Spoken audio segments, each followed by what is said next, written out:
Here we are on the Huddle and Flow podcast. I'm Steve White with my guy Jim Trotter, and Jim, we've done a lot of really good podcasts. Wouldn't you say? We're kind of rolling right now, my man. We're gonna pat ourselves on the back now, Steve. Well, after this one, we will. Oh, We're never gonna say that it's perfect, because neither one of us is like that. Neither one of us is like that. But we just had a great conversation with Michael Vick. Yeah. And we're not going to linger here for too long because we want you to get to it. To those of you listening, this is a longer interview. We know that people like to bail at 35, 40 minutes according to the metrics. Take an hour of your day or find times to listen to this whole thing, because this is incredible. Mike, or Jim, you talk about a guy bearing his soul. We just experienced that.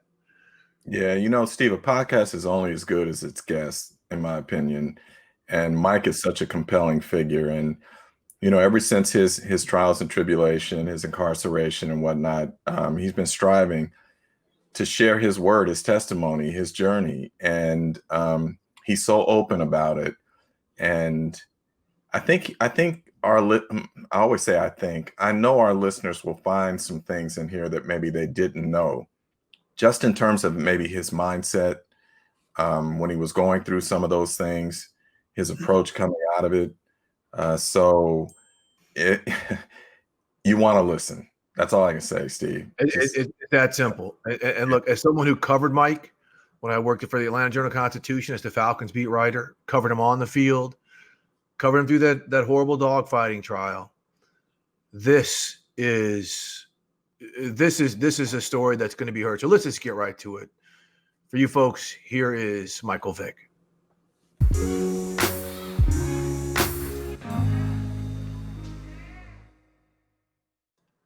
All right, Jim. Now we are joined by Michael Vick, and we've been wanting to get Mike on for the longest. And Mike, thanks so much for joining us.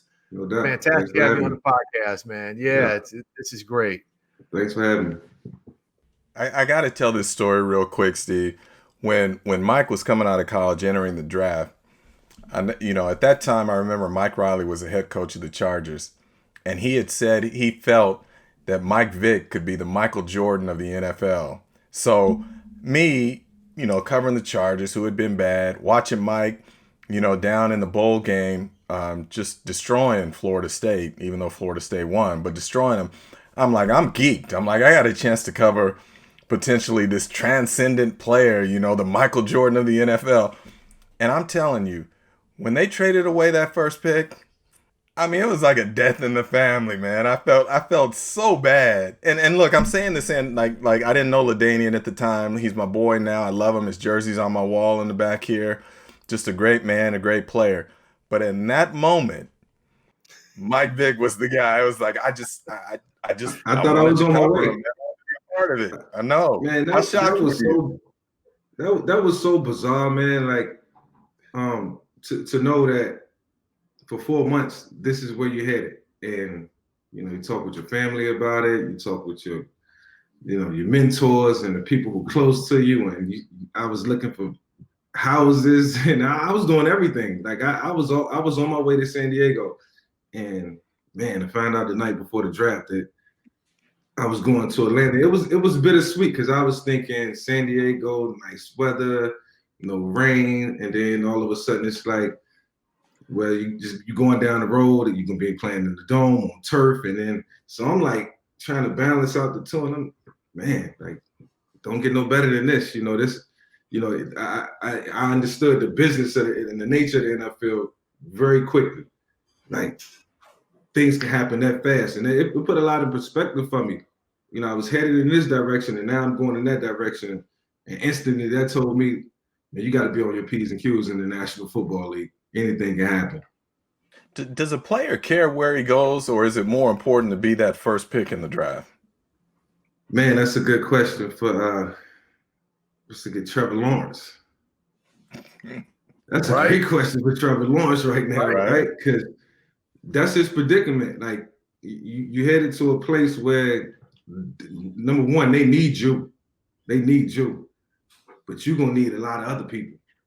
And then you got to trust that process. So that plays a factor in your thinking. Like, do I want to play in a place where I'm, almost, destined to fail, or do I want to try to pull a Eli Manning, Phillip Rivers type of situation, that type of thing off, and it becomes those type of thoughts. But at the end of the day, it's out of your control.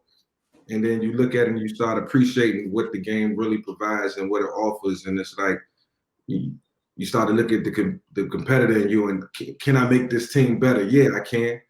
Can I make the guys around me better? Yeah, I can. Will I get the glory? Yes, I will. And that becomes, a thing, a real thing, like something that you want to strive for. And so, man, it's so cool to play the game of football, and especially when you're a quarterback, to be presented with so many opportunities. That's out of your control. The only thing you control is what you're going to do, and you kind of just roll with the punches from there. Well, Mike, on that, what was kind of, because you went to Atlanta, you had a great coach, and Dan Reeves, you had a veteran quarterback ahead of you. What is it like navigating it? Like, okay, San Diego, now Atlanta, now I'm going into these circumstances. Like when you got to Atlanta at the very beginning, how was it learning and all the steps that all these young quarterbacks are having to take?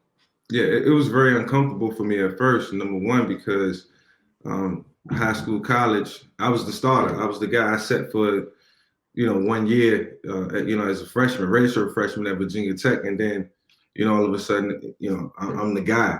But now it's different circumstances. Now you got a guy in front of you that you can learn from, but you also have to compete against this guy, on a daily basis. And you seek all the advice that you can get without being disrespectful. That's the hardest thing, and not overstepping your boundaries.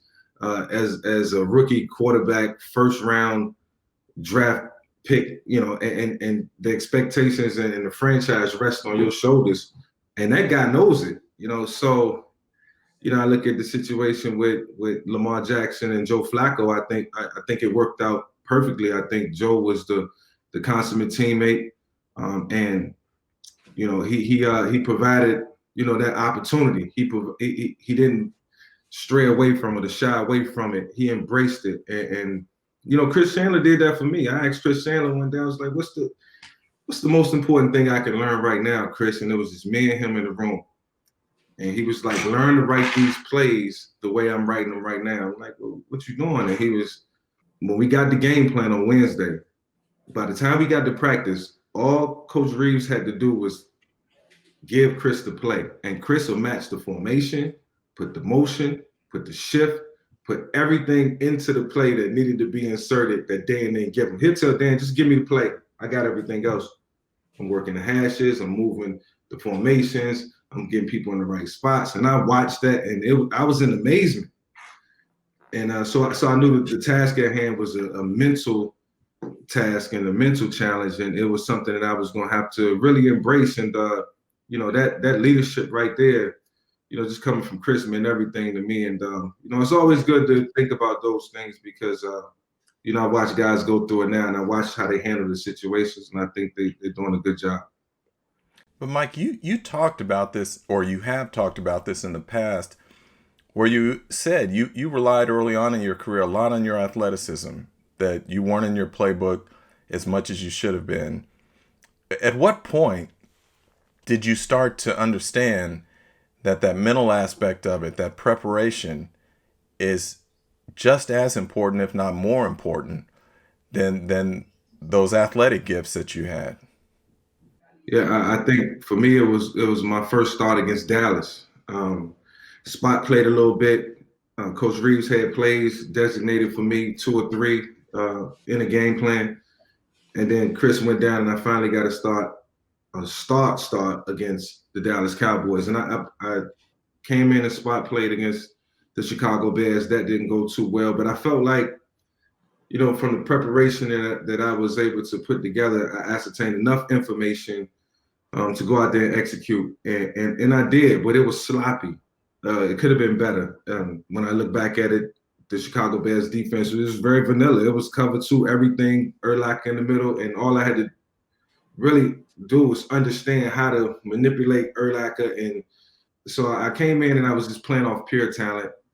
I knew enough, relied on my vision, understood enough. But man, in hindsight, if I could have did it all over again, I would have listened to Chris, and I would have been ready, and I would have understood why this play was called. See, in the NFL, you got to understand why the play is called before you even break. Like when you hear it coming in, I know why this is coming in, and I learned that from Dan early. But when Dan left, that was bittersweet, and I was on to a new system and so on and so forth. So I learned that once I got to Andy. But that first start was so difficult. I instantly learned, like, man, this game is mental. I need to step away from it. I'm not ready to go in. I mean, I was honest. I was honest with Coach. And, you told him that? Yeah, I told Coach Riggs, I was like, Coach, man, the game was hard, and he was like, well, you got to mentally prepare yourself. And he started telling me things to look for in the defense. And I will never forget, he was like, start on the defensive side of the ball. He said, the defense will tell you everything, whether it's the one technique or the three technique. They'll tell you where they blitzing or coming from. And, I digested that. And then, once I got to Andy, all that came back. It helped me throughout the course of my career, even with Knapp and running the West Coast system. So I gathered certain things. By the end of the year, I was thrown in against Miami, and went in against Miami, second to the last game of the season, and I rocked out, and I did it, and I look promising. I look good enough to, start the next week against St. Louis, and then get awarded the opportunity to start the next year. So, but it was all mental, man. It was that. Whole sequence of things that had to happen for me to get ready to play on Sundays consistently and be consistently good. Mike, it's funny because, having covered you in Atlanta with Greg Knapp and in that system, I want to revisit that in a second. But let's look at today's game because, everyone talks about the athletic quarterback and this and that. But hearing you say that, the biggest changes I'm seeing are coaches who came up defending you or watching you and some of the things you did as a mobile quarterback, now implementing that into their game plan. So you didn't have that luxury. Right. You did not have a luxury of, like these kids are like Justin Herbert, these guys did 7-on-7 from the time they're 10 years old. Yeah. And now all those systems coming up to the NFL. So when you see today's game and the coaching aspect of it, I mean, what are some of your thoughts that way? When I look at the game today, I think about the game 10 years from now. I'm like, this is about to be so exciting that we should be thankful that we're living in this era. And so many good coaches, helping these young quarterbacks coming out of college, and once they get to the NFL, become these great players like Patrick and Russell and Deshaun Watson and Justin Herbert. These guys are really flourishing, and you can see that the development it's just not through the player, it's through the coach. And, from my era, and I got to give Greg Knapp credit, and I don't give him enough credit. And I will, as a man, he deserved it. Greg Knapp was one of the guys that went off to a college and scouted and studied and brought it back, and we ran it to perfection in 2006. And I ran for 1,000 yards, and it was just the tip of the iceberg. We was just learning how to zone read, and then it just progressed into RPO stuff, and that was through coaching. That was through Chip Kelly and everybody taking it a step further. But having a chance to experience that with my talents early, I was before my time, but somebody got to do it, and I think myself and Greg, we understood it. It paid dividends for me. I set a record that was able to sustain until Lamar broke it last year, or broke his own record. He rushed for way more than me, but the second person ever to rush for 1,000 yards as a mobile quarterback. And so now we're seeing the game just continue to evolve, and it's beautiful, man. It's going to be so exciting, and it's going to be so competitive. Defenses are in trouble. I was good. Those guys better. Their off seasons better be super intense. I'm talking about the training and the sideline work. Y'all know. That's what y'all know. Mike, there in the past has been so much focus on race in the quarterback position. Yeah. And There was a point earlier this year, I think it was like week 3, week 4, somewhere in there, where there were like 4 games where the starting quarterbacks on each team were black, and Yeah, nothing I was think I really remember said. that thing. Yeah, nothing Yeah. was really said about it. It just kind of passed. And I wonder in your mind if you think we finally gotten to that point where race is not a factor when it comes Yeah. to the quarterback position. Yeah, I think it's understood. I think it don't need to be explained. I think you can just visually look around the league and see that racism don't exist in the NFL when it comes to the quarterback position anymore. I don't know if it did in the past. We can only go off what we've seen or It did. what I statistics show, said it and did. it It did, did. yes. But now I say that to say we look around and it's like it's no more irrational thinking when it comes to that. It's like general managers and owners are not they don't see color. They see productivity and they see a person, a young man that they can develop and they can help, from whatever background he come from, whether it's a guy like Lamar, it's a guy like Justin Herbert, maybe 2 different backgrounds, 2 different people. You never know, you got to get to know them. It's just progression, man. It's so great to see. Yeah, man, because I came into the league, or before I got to the league, I questioned whether I could do it, for various reasons. Why? And What were those so reasons? it was always about proving that too, man. Like I'm gonna be real, it was about proving that. It was about proving that mentally I could do it. Mentally I understood. Like even to my coaches, who are predominantly white.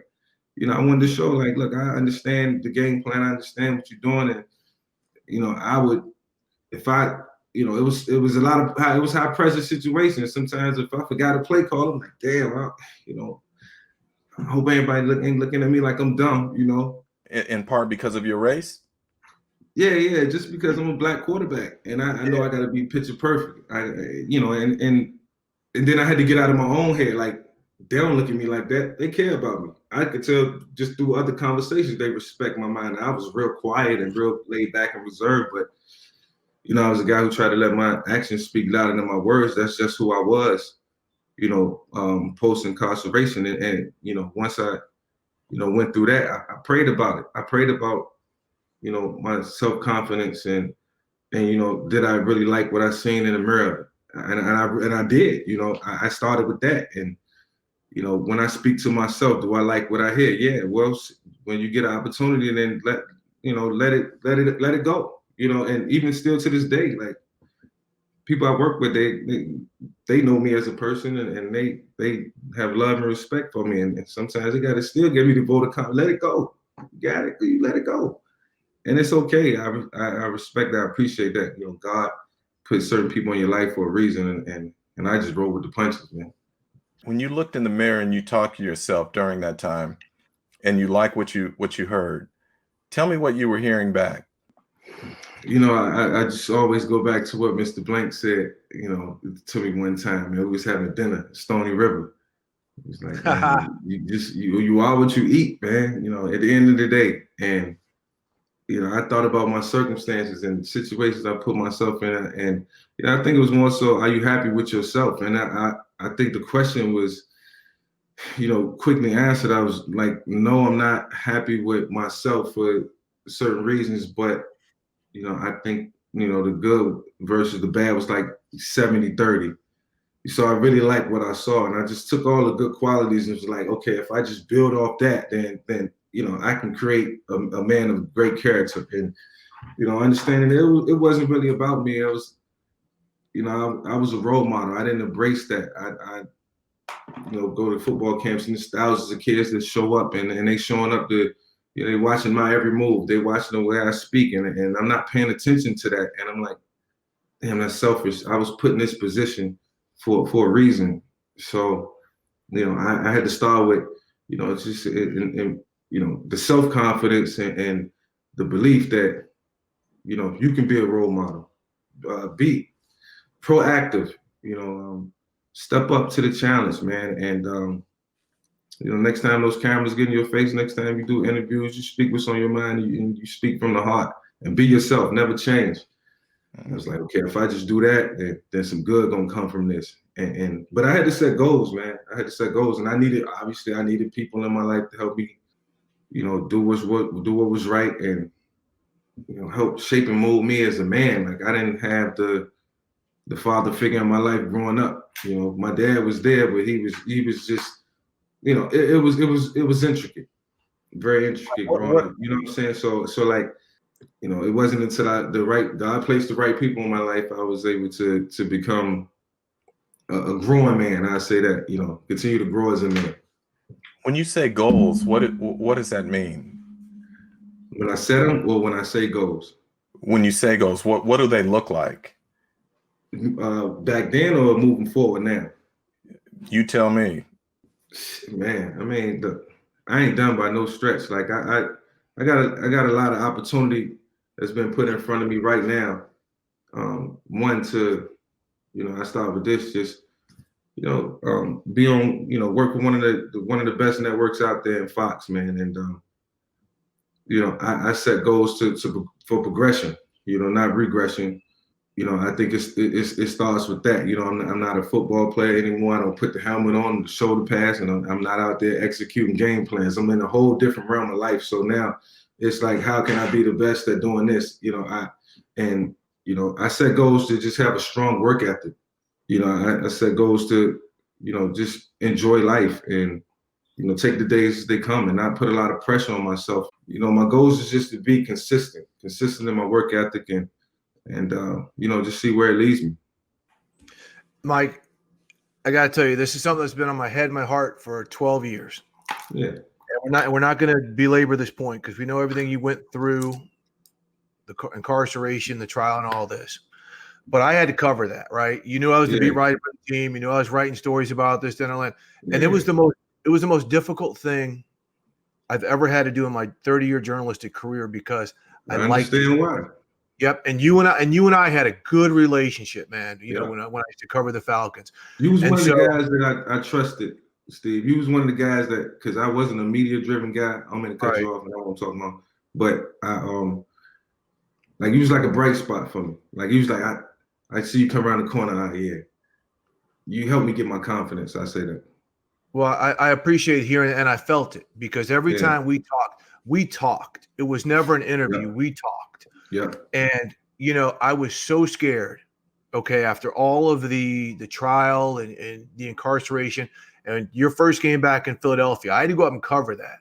And you saw me in the locker room when you came up. You like, Steve, my man, Mike. I mean, I was terrified. Like, I hate you. You had to cover that story. It was horrible. And it was horrible for all. I did that to myself. Like being on this side, I call myself a journalist. I make my wife laugh when I say that. Like, yo, baby, I'm a journalist now. I got to keep my pen and my pads with me, and I'm on a different side now.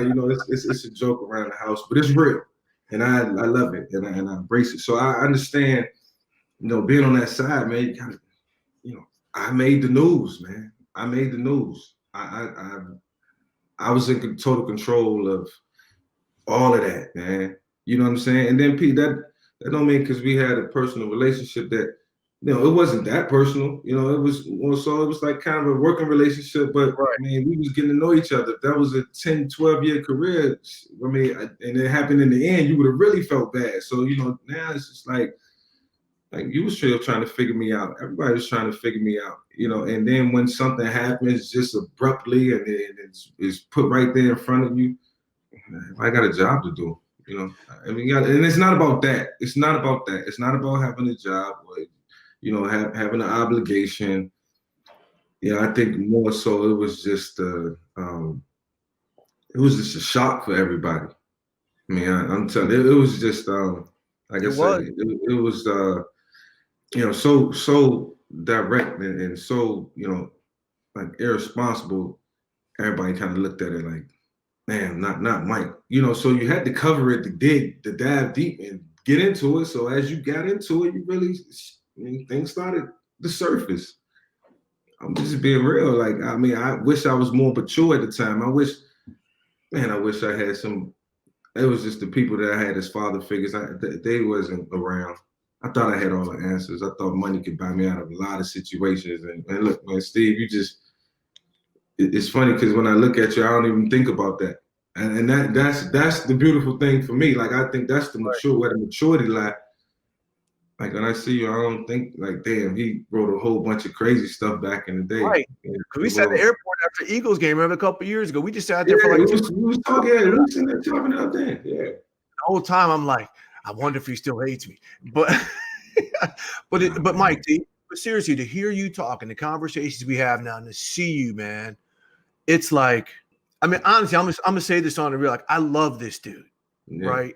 Thank you. Like, it's you are, to me, one of the most shining examples of a man, because you went through it, right? You hit the highest of highs and the lowest of lows, and all eyes were on you through everything, and you went through it. And here you are, and to hear what you were just telling Jim and I about setting goals and accountability, it is. I'd be remiss if I don't say this. And I know what you're going on. I'm sorry to cut you. But man, and them goals, I should have put in there to continue to be the best husband that I can be too. Because my wife deserved that respect. You know, it's been a long journey. She's been there for me for the last 20 years. Met her my rookie year. A lot of people don't know that story, and she stuck by me. She's been one of my biggest supporters, and I lean on her for more advice than people will ever know. And like just the foundation that she's been able to lay, you know, I set goals to, you know, to continue to be loyal. I'm gonna say this though, Mike. You know, you learn a lot about a man during times of adversity, and when you went through what you went through, and obviously I didn't know you as well as Steve does, but you had every reason, if you weren't going to be accountable, to be bitter. Right. And when you sent that letter to Matt Ryan after he was drafted to come in and basically replace you, showing your support for him and to be there for him in any way you could. First of all, I know how much that meant to Matt because I've talked to him about it, because it helped him during a difficult situation for him. Right. But I think it also showed the character of you to say, I made a mistake and it's not about anyone else, it's about me. And I want to make it right as best I can. Yeah. What led you to send that letter to Matt and to say, basically, don't worry about me. This is about you now. You do you, you know? Yeah. It was more about the comfort level for Matt. And look, I understand the nature of this business. I understand how the fan base is. I understand the love that I got for Atlanta, and the love that Atlanta got for me is real. And then it was bittersweet in the end. You know, I wanted to write that letter first and foremost to Matt, to let Matt know, like, look, be yourself, do you, man. Don't the franchise needs you. The people, they'll ride the wave. They'll come along with you, and they ended up playing for a championship, for a Super Bowl, and that's something to be thankful for. Matt was able to come in and from the jump just get a team a spark. It's what they needed. It was dismal. 07, that 07 season was rough. It was hard for me to watch. To a point where I just wanted to get back and just make the change. Like, man, that wasn't me. I'm sorry. Please forgive me. Give me another opportunity. And they moved on, and rightfully so. Your commitment to turning around your life was real. I mean, there are many things you've done behind the scenes that people don't even know, you know, both in terms of you know, protecting animals, and as well as serving your community. Yep. And what's interesting to me is you helped lead the fight for voter reform so that former felons could be able to vote for the first time. And you got that opportunity. What was that like for you, and what did it mean for you? First of all, shout out to LeBron James for bringing me into the campaign. And, you know, they reached out, you know, and we was able to unite and to just be involved in that. That was cool. And it was about, you know, just helping the young people understand, like, you know, our country depends on us and depends on you, and the future generations, you know, going to rely on us, you know, trying to be involved to whatever extent in decision making. And that was cool, man. I think the whole country got involved. We should all be proud of, you know, what we was able to accomplish, and hope everybody's happy with the outcome, depending on your personal preference. But so be it, we got to move forward. It's important what you're doing now. It's got to be rewarding. I was on a Zoom call with Andy Reid last week, and he talked about how He's brought you in to speak to his team, work with his team. Were you a training camp coach? Was it last year? Training camp. I was in training camp, 2017. Okay, amazing experience. An amazing experience. I will say that. So you're not coaching anymore. You're like, nah. Well, I will say this. I was on my way because the more I'm around Andy Reid, the more I just like, I want more and more of his attention. Like, so I was, and coach know me, I'm gonna soak it all in first. And it was it was taking a while to get used to it. I was, trying to get the hang of it because the coaching now was a different, they're different, it's rigorous and I'm like getting on the job training. So I'm trying to transfer, the player into the coach. But in the middle of that, I got a call from Fox and they asked if I would come do an audition. You know me, the first person I go run into is Andy. I want to know what coach think.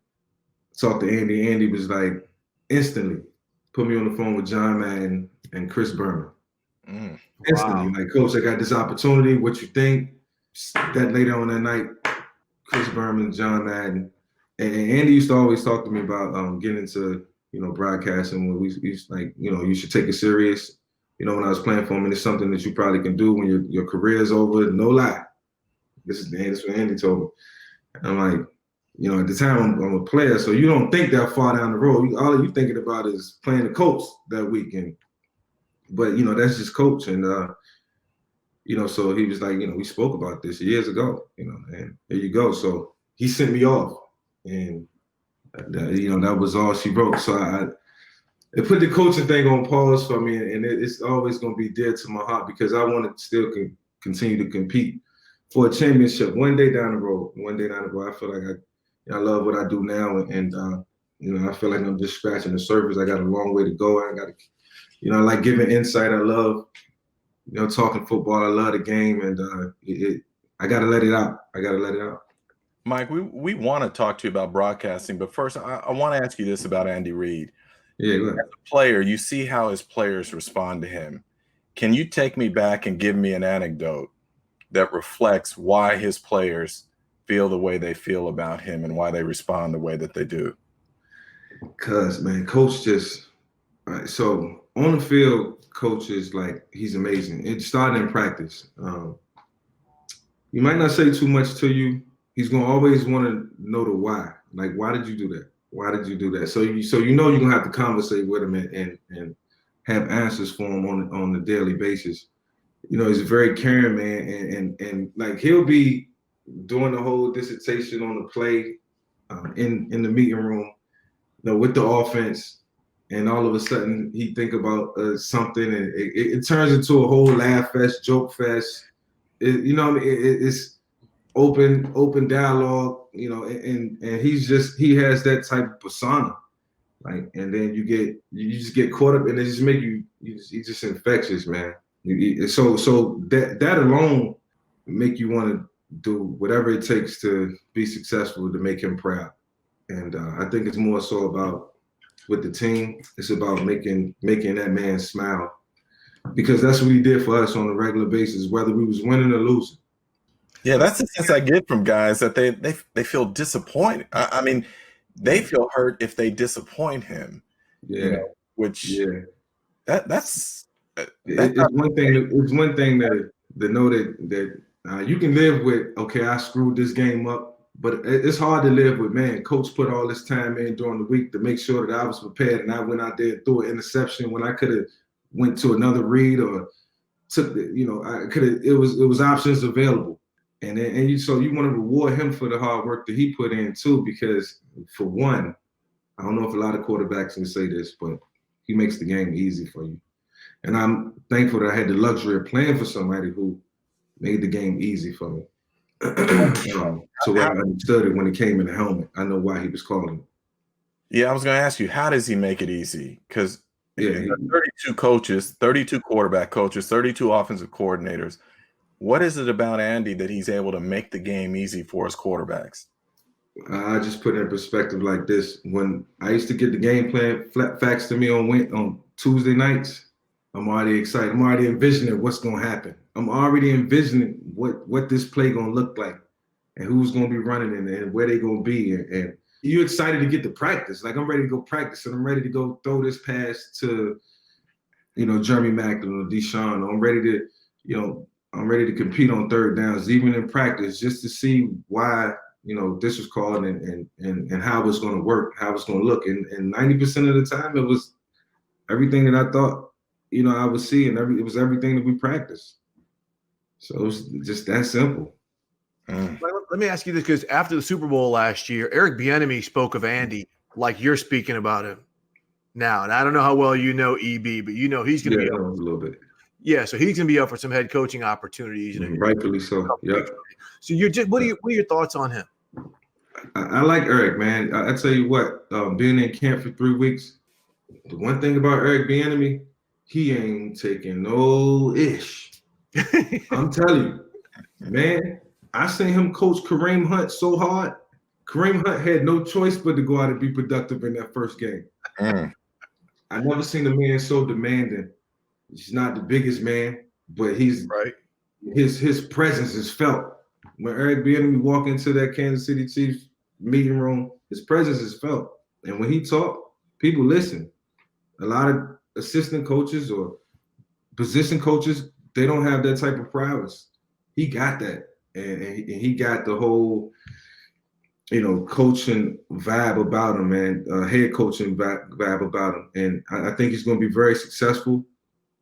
I think offensively, he's definitely learned a lot being around Andy. And, being around Andy, you're going to turn into a great play caller. You're going to understand the whys. And it's going to be a young quarterback out there that's going to be fortunate enough to have him as a coach. And then my man Mike Kafka going to be up next. Mike, I'm curious. Andy brings you in to talk to Mahomes. Others will ask, other young quarterbacks will reach out to you for advice and whatnot. I'm wondering if you could give advice to coaches who have a young quarterback, because you talked earlier about the pressure and the expectations on a quarterback taking number 1 overall. If you were to give these coaches advice about how to help these players succeed, what would it be? I would say, don't put a lot on this plate, especially early. I think you can go into a game with about, maybe 40 to 50 plays that could cater to his skill set, depending on what type of player he is. You're either going to be one or two type of players. You're going to be a pocket passer or you're going to be a dual threat. And call your plays to the talent that you have around him. Andy, we had 120 plays going into the game. But I was a 10-year veteran and I was able to handle that. So don't ask him to do too much, a young guy. Don't ask him to do a lot. Ask him to do enough. Hold him accountable for his consistency and kind of hop on that. Praise him when he do good. But demand more. Always demand more. And I think that's how you develop the relationship and the growth in young quarterbacks. How fragile is a young quarterback's confidence? And I realize every player is different. But when you have that type of pressure and those expectations on you, how fragile is a young player? You look at Deshaun Watson, losing record, 2-12 or something like that, but still battling and competing every week, still throwing for over 300. Now, the last 2 weeks haven't been good. He got to pick it up. But, he still was able to, regardless of the record, still continue to stack good performances. And I think that's important. So, it's kind of hard to break them now. I think they come in with, just the mindset of playing too.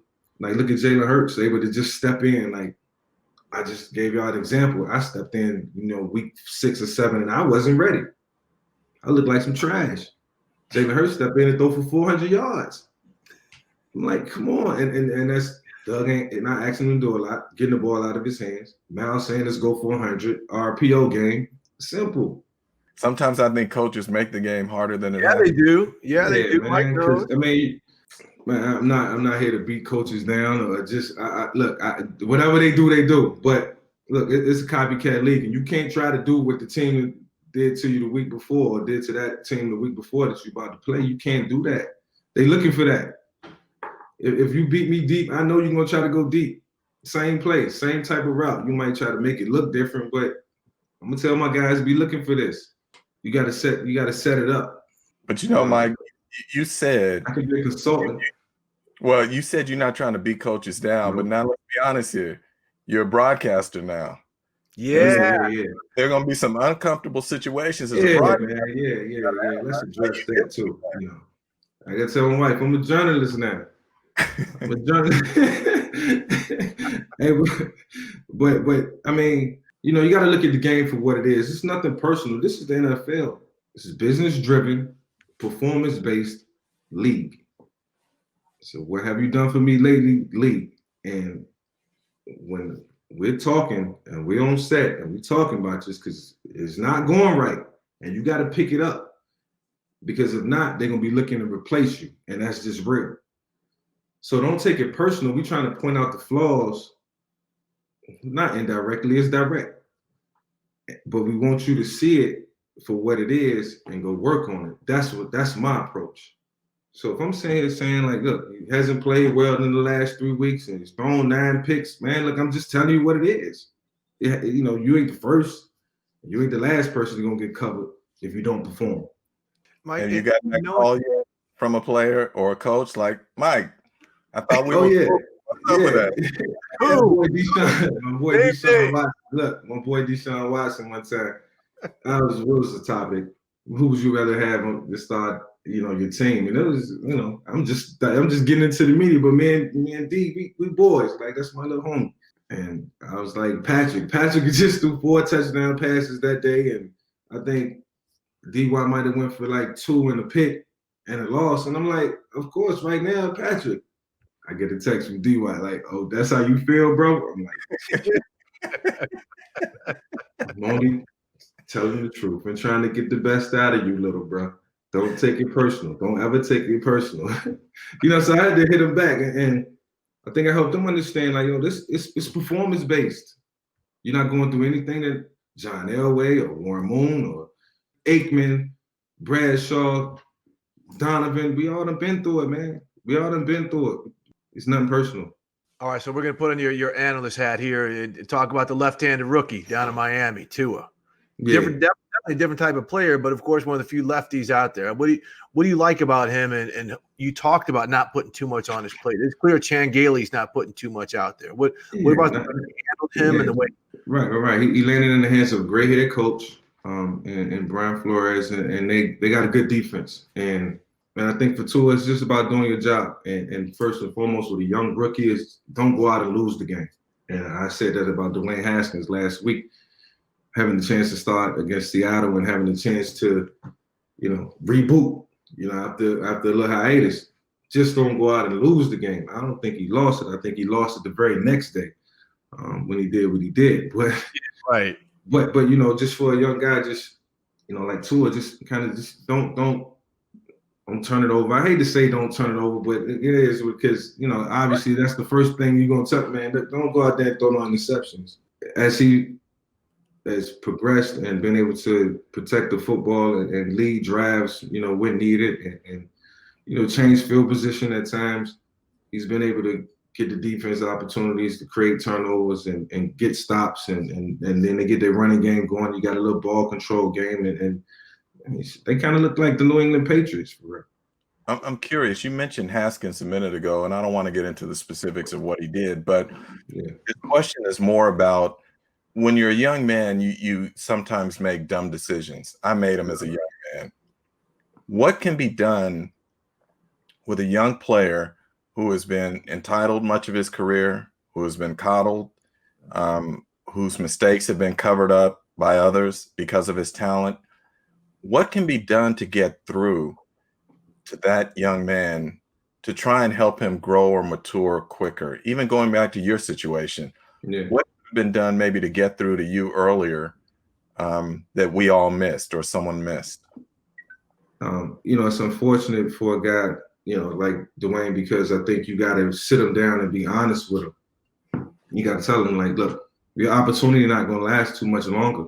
You know, the game going to go on without you. And young guys come in, you're drafting in the first round, they feel like the sense of entitlement, but they don't know a lot about league history, and they don't know a lot about, you know, how owners and general managers view us as players, whether black or white.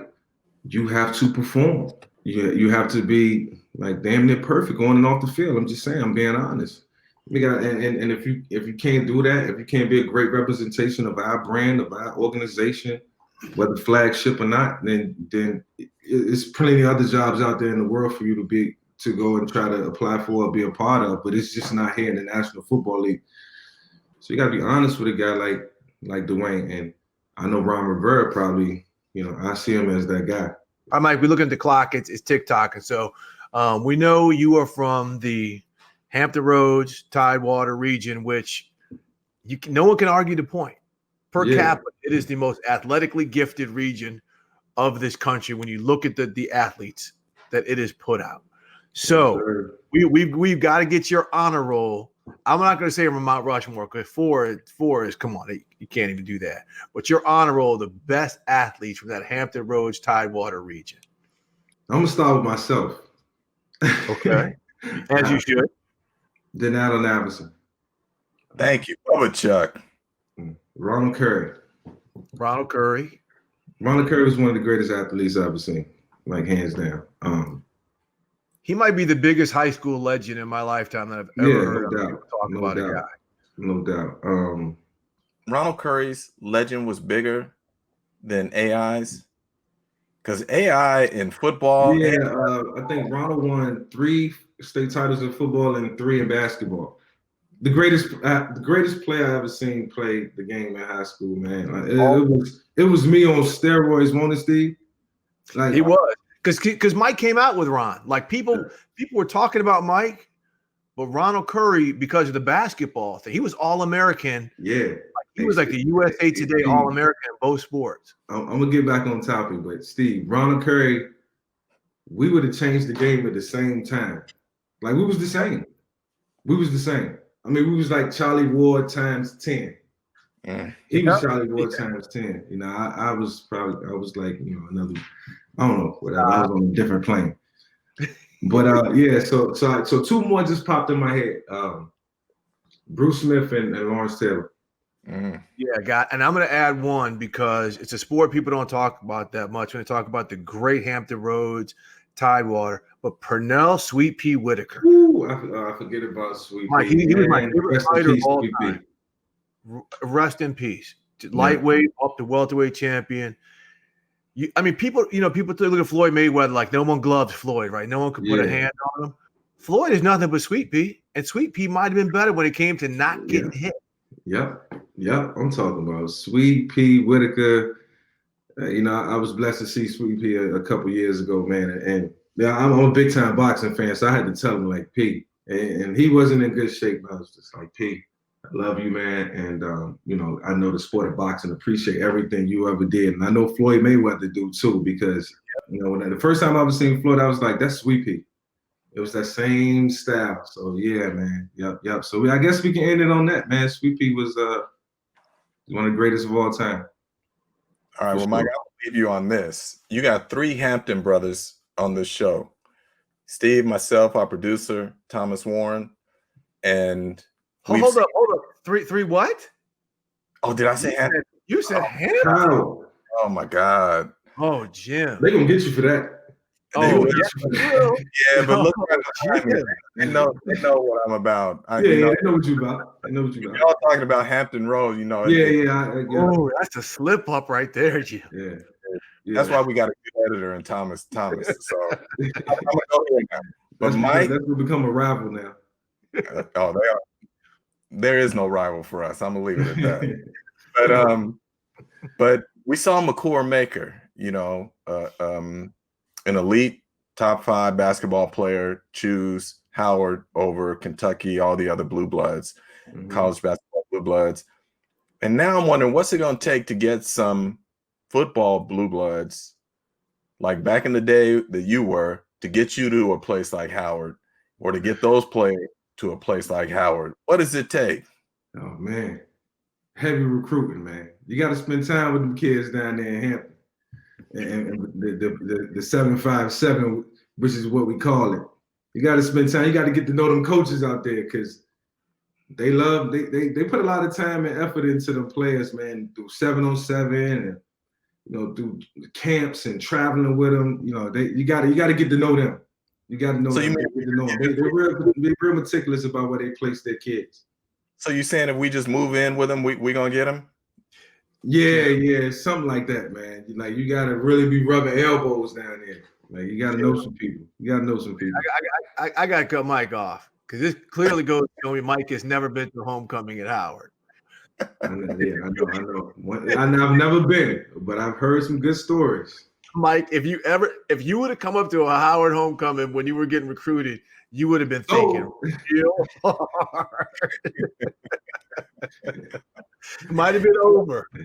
We can't get Mike. Yeah, we would have won the championship too. I'll tell you that much. Oh yeah, without question. We won the championship.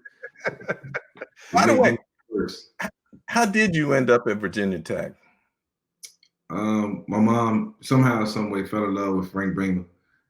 Paul Pasqualoni came by and a couple other coaches, and it was some about Frank, man. That I don't know, he had a nice little suit jacket, Frank, good looking, you know what I mean? It's like smooth talker. My high school coach was sitting right there, and Frank he had the swag that day, man. He even convinced me. I was like, man, I'm going to Virginia Tech.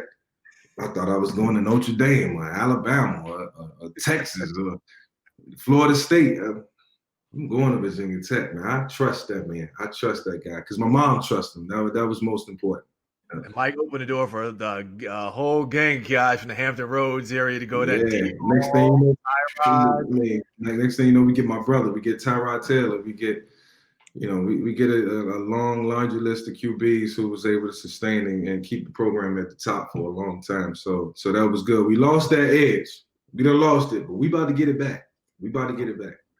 All right. Well, Mike, we can't thank you enough, man. This has been, we have a lot of real conversations and great conversations on this podcast. And bro, you just knocked it out. We can't thank you enough for your sincerity, for you being you and joining us here on the Huddle and Flow. Thanks for having me, man. I appreciate it.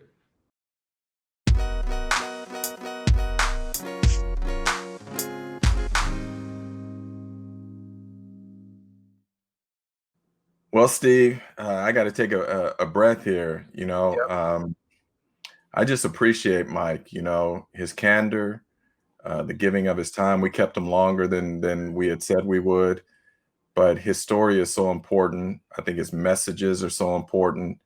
And he's one of those figures now. It's funny, man. You don't realize how old you're getting, but I still remember Mike coming out of college, that young dude. And now he's that, I don't want to say old, he's that older gentleman who young players lean on and use as a mentor or a confidant or someone to draw wisdom from. And his words are so poignant with them that I just have great respect for him because he came through something that was, man, I always say, you don't know what someone's going through unless you walk in their shoes. And I can't imagine being in his shoes going through what he went through during that time. So major respect for him.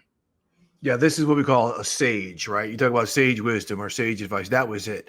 And I, it's so compelling because everything comes out of him as accountability. Like when he was talking about he didn't have that father figure, the people around him, he wasn't talking about it as an excuse. He was not talking about it as a crutch. He was just saying he's now there for the people who may need that type of guidance. And just again, and knowing him, Jim, I got to tell you, this is personally, somewhat cathartic for me because again, I've always felt, having to cover that dogfighting trial after having the relationship I did with Michael Vick, preceding that he harbored some type of ill will to me just because there's nothing personal against him. I was reporting against horrific crimes that he was part of. And, just listening to him say that, we've had conversations previous, we've never discussed this. It really, I'm being selfish here, but I feel a little bit better about, me as a person, just having just that momentary exchange with him. Cause that, that's a tough thing. We've all covered tough stories, man. And, it's hard when you've got a personal of some sort of connection with someone. You've got it. I mean, that was hard. And so I really appreciate him, being honest. And And I mean, Jim, there's no way you could not listen to that. And again, like I said, we always bring up Aeneas Williams and not want to be better. Yeah. No, what he did in listening to the two of you talk about your time together during that and going through that was he put himself in your shoes after the fact and tried to understand it from your perspective and was able to understand it from your perspective. And I think that's where you see the growth, and that's where we can all grow, where we try and, again, put ourselves in someone else's shoes and at least in some small way try and figure out what they were experiencing, and that it's not just about us. So no, Mike has grown so much, man. I mean, and as an aging Black man, I'm so proud to see that in him, because he's going to do so much good, not just in our community, but just in general as he goes forward, because you can tell he's committed to making a difference and to making positive change. So again, much respect to him, much love to him, and I look forward to seeing what he does going forward. So well said, Jim. So well said. Well, as we wrap this up, we want to turn this to next week, because we're getting towards the end of the NFL football season. We're already hearing about the coaching changes. We've seen some, the GM changes. Jim and I, we've talked about this for the longest. But we're going to be joined by University of Maryland head coach Mike Locksley. And Jim, just quickly, let's tell these folks what Mike is doing to make sure that all potential candidates get their proper audience as we get ready to go through this hiring cycle. Yeah, well, what Michael did this offseason during the pandemic, he had the time. He put together a coalition to try and address this issue of lack of diversity and inclusion among head coaches and general managers in the NFL, as well as to highlight coaches on the collegiate level, minority coaches on the collegiate level. And his board of director includes some of the more powerful people in sport, whether it's an Ozzie Newsome, a Mike Tomlin, a Debbie Yao, folks like that. And they're trying to help owners and the NFL understand just who is out there, just who is qualified and ready to be head coaches and general managers, etc. And so we're going to bring him on next week to get an update on what's going on with his coalition, his thoughts on the vacancies that are coming open, and whether or not he feels progress will be made in terms of trying to level this playing field. It's about that time, Jim. It is definitely about that time. Really, really looking forward. Mike Locksley's fantastic, by the way. So I'm just glad to be able to give him this type of platform too. But on that note, Jim, it's about to be Christmas. So why don't you get us out of here so we can all, really go get in the spirit. Yeah, well, we know Christmas is tomorrow. So first and foremost, I think all of us, you, me, our producer, Thomas Warren, want to say Merry Christmas to everyone out there, an early Merry Christmas. And we want to thank you for your support. This podcast could not be what it is without you. And we feel that sense of responsibility to try and bring you what you want. So from that standpoint, I say thank you for listening. Subscribe, leave us your comments, and that way we can give you more of what you're funkin' for. Right on, Jim. Well, everybody, Merry Christmas. Stay safe. And from the Howard Mob, Jim Trotter, Thomas Warren, and myself, we are out.